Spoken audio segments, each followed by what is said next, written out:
In today's workplace, one of the most important questions for employees, especially labor, is what does it mean to have a proper employment contract? Welcome to The Explainer.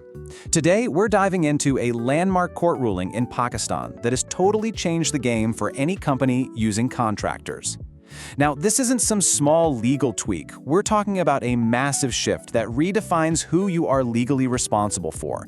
And trust me, getting this wrong could cost you big time. So, let's break it all down. Okay, so it really all boils down to this one critical question. Because of the Supreme Court's recent IFFCO judgment, the answer to this question now has huge, massive financial and legal consequences for your business. The question is this: are your outsourced workers secretly your employees?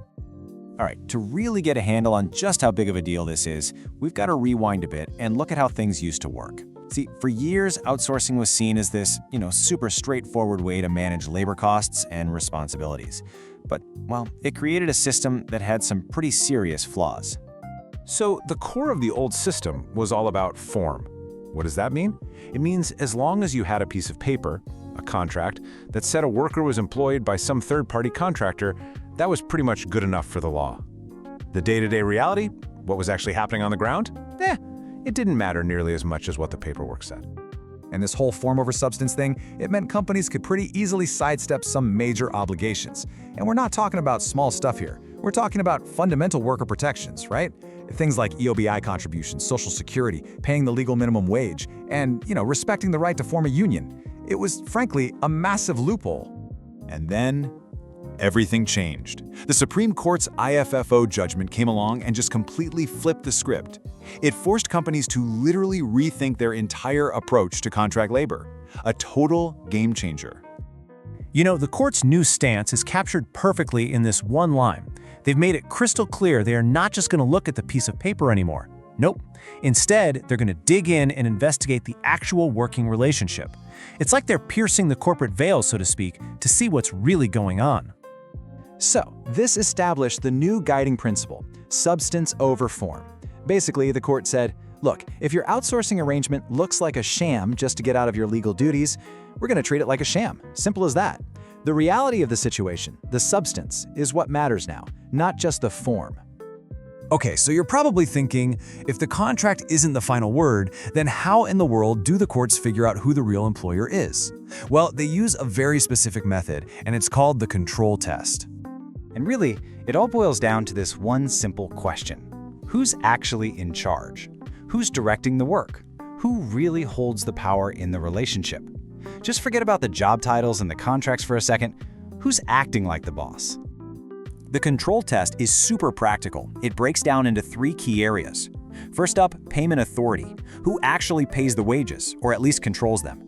Second, schedule and discipline. Who's setting the work hours and handling any disciplinary problems? And third, and listen, this is often the real clincher, daily supervision. Who is giving the day-to-day instructions?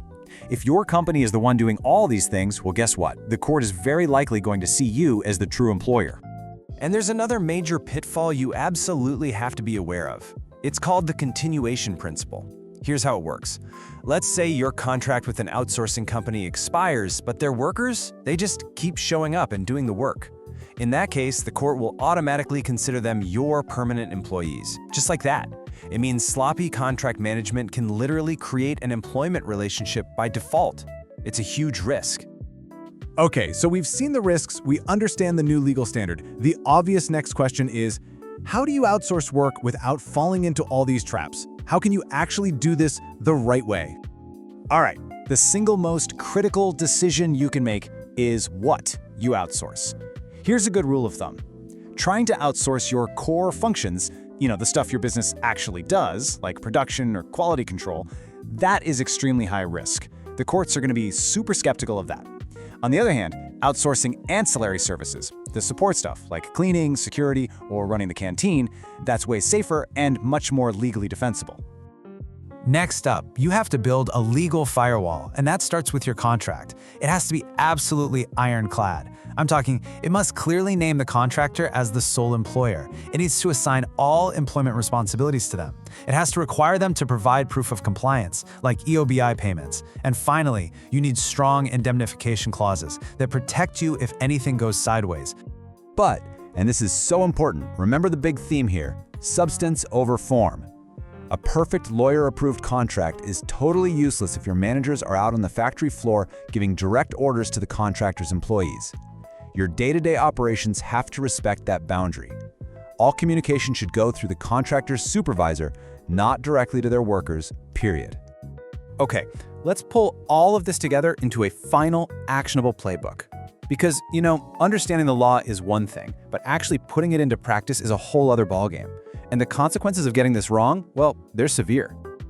So what happens if a court reclassifies your workers? Well, you're facing a kind of triple threat. First, they could be declared your permanent employees, just like that. Second, they gain full union rights. And third, and this is the real nightmare scenario for any business, you could be on the hook for massive, retroactive payments for years of missed benefits. And when I say retroactive, let's be clear, we're not talking about a small fine. The court can order you to pay back all the missed benefits for the entire time a person has worked for you. I mean, just think about that for a second. For some workers, that could be over a decade of back pay. It is a potentially crippling financial liability. So here is your 4-step game plan to get this right. Step 1, audit all of your current outsourcing agreements. Run them against that control test we talked about. Step 2, rewrite your contracts. Build in all those safeguards we just discussed. Step 3, create a system to monitor your contractor's compliance and, really important, their contract renewal dates. And finally, step 4, and this is absolutely essential, train your managers on how to interact with contractor staff the right way. And that really brings us to the final, most important takeaway here. You can change all the documents you want, you can update all the contracts, but this IFFCO judgment, it demands something deeper. It requires a fundamental shift in your management culture. Because at the end of the day, you have to remember, the courts aren't just reading your contracts anymore, they're watching how you act.